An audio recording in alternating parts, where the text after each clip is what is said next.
Welcome back, everyone. This is Professor Herring. In this video, I'm going to walk you through a couple extra practice problems so you have an opportunity to solve through these problems and get some solutions to them as well. Let's begin. In this first question, it wants you to determine which of the molecules indicated are constitutional isomers. Pause the video now and try this on your own, and then resume the video to obtain the solution. Welcome back, everyone. So the first thing that we need to do is define what a constitutional isomer is. Any isomer is a molecule with the same molecular formula. And constitutional isomers have the same molecular formula, but different arrangement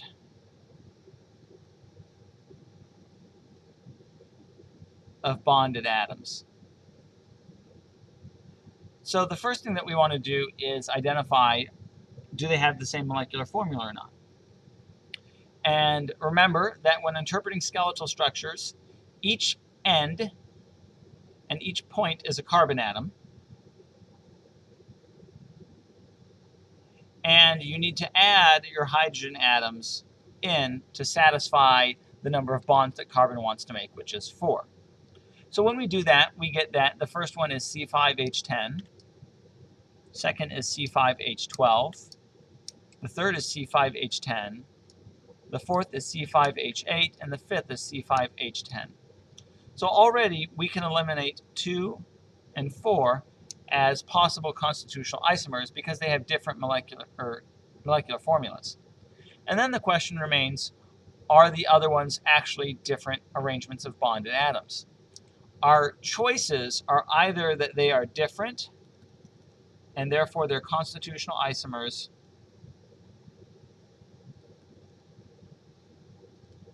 or they are the same and they are identical.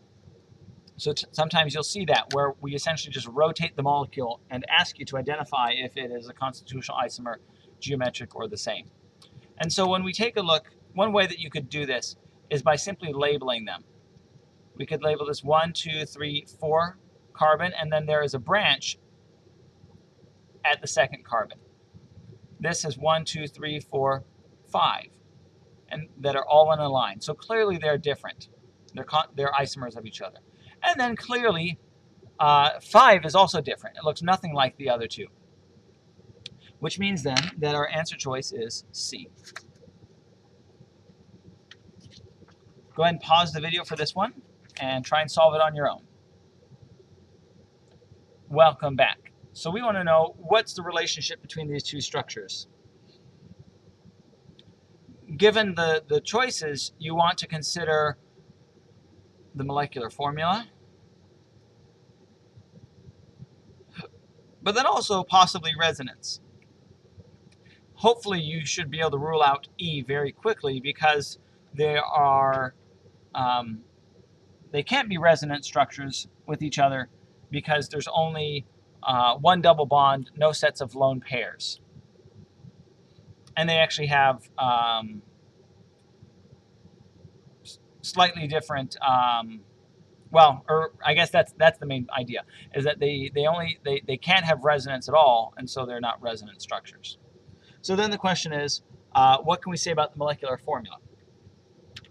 Well, they are the same molecular formula. If you were to count up the number of elements in each, you would see that they are the same. Do they have the same connectivity? Yes. Now, again, what's one way to do that? Well, let's just pick and start labeling them. 1, 2, 3, 4, 5, 6, with the big branch on 2. Okay? And we could go 1, 2, 3, 4, 5, 6, and there's also a big branch on 2. Now, if you had labeled it the other way, 1, 2, 3, 4, 5, 6, and then there's a big branch on 5. Hopefully you would see that you've really just done the same thing but backwards. And so you don't want to jump to conclusions on these types of problems because they might just be drawn in different ways. Okay? So it turns out that they do have the same connectivity, so they're not constitutional isomers. Can they have geometric isomers? Well, what we need to do is evaluate, are the groups on the carbon atoms the same or not?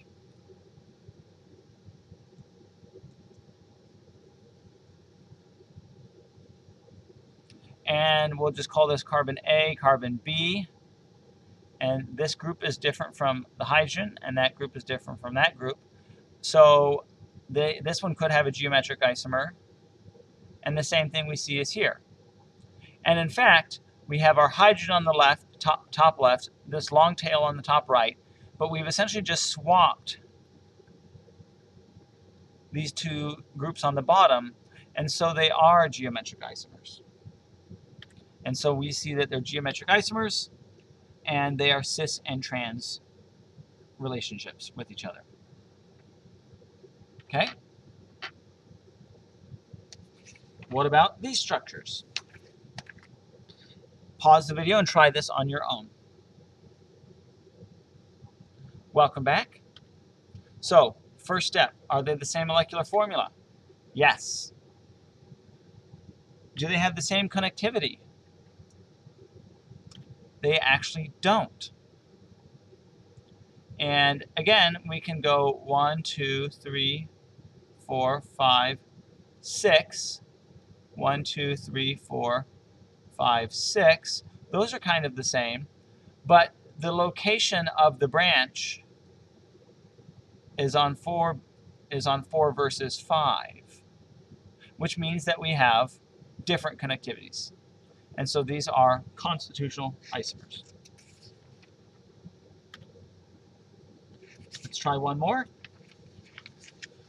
What kind of orbitals overlap to form the carbon-carbon bonds in the aromatic ring? Well, the aromatic ring is this structure up here. To find the hybridization, we need to know the number of electron domains. Remember that the hydrogens are hidden, and since we have in each case 3 electron domains, that must be sp2 hybridized, which leaves us a leftover p orbital. Therefore, on each carbon,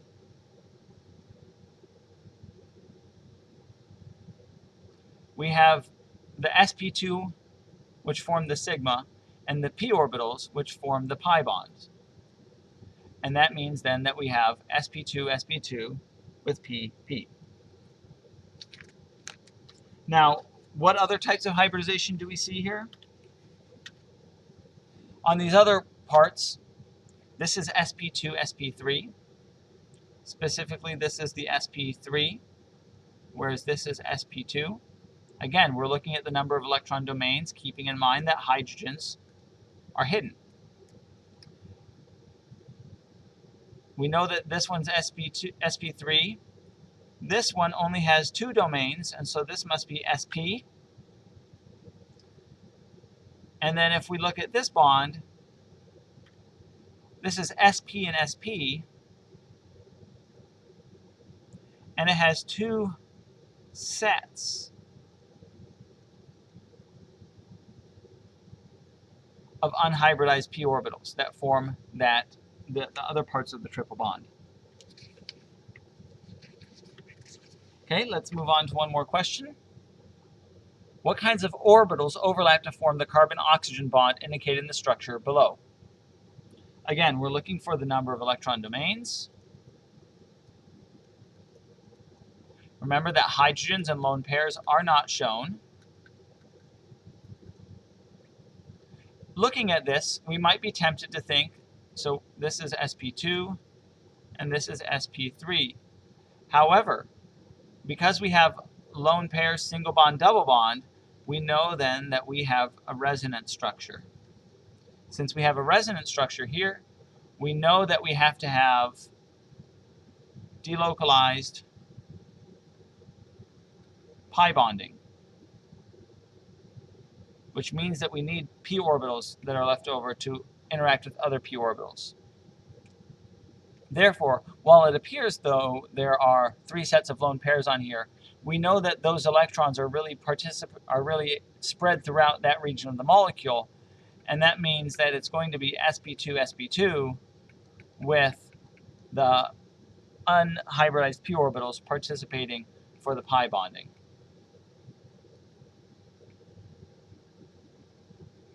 And that's our sigma bond. One last question here. Which functional group is not found in vancomycin? Vancomycin is an antibacterial drug. All right, so go ahead and pause this and try this on your own. Welcome back, everyone. With the complexity of a molecule this big, I would think it's probably easier to look for a given functional group rather than identify every single functional group that is present. However, you could do it either way. So can we find an amide? We're looking for a carbon-oxygen double bond with nitrogens. And these could either be hydrogens on there, or it could be other carbon groups. It doesn't matter. And indeed, we have one right here. This is our amide. Ester. Do we have an ester? Esters look like the following. Carbonyl with bond to oxygen instead of nitrogen. Here's carbonyls, but those are all bound to nitrogen. So it doesn't look like we have an ester so far. What about a carboxylic acid? That looks like the following, where we have an OH group attached to the carbon of the carbonyl instead. Do we have any carboxylic acids? Right here is one. Amines. These are nitrogen-bearing groups with bonds just to carbon, no carbonyl bond involved. And indeed, we have one right here. Here's another amine. Notice that these are all amides. And then do we have an ether? Ethers are essentially oxygens that are surrounded on either side by a carbon. And indeed, we have actually lots of ethers. So it turns out that we don't have an ester. Now, what other functional groups do we have? Let's see here. We do have alcohols.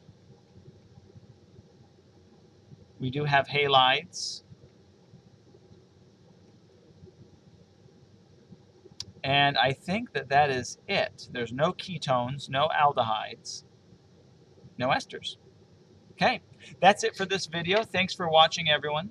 If you have questions, ask on Piazza and office hours or recitation. Have a good day.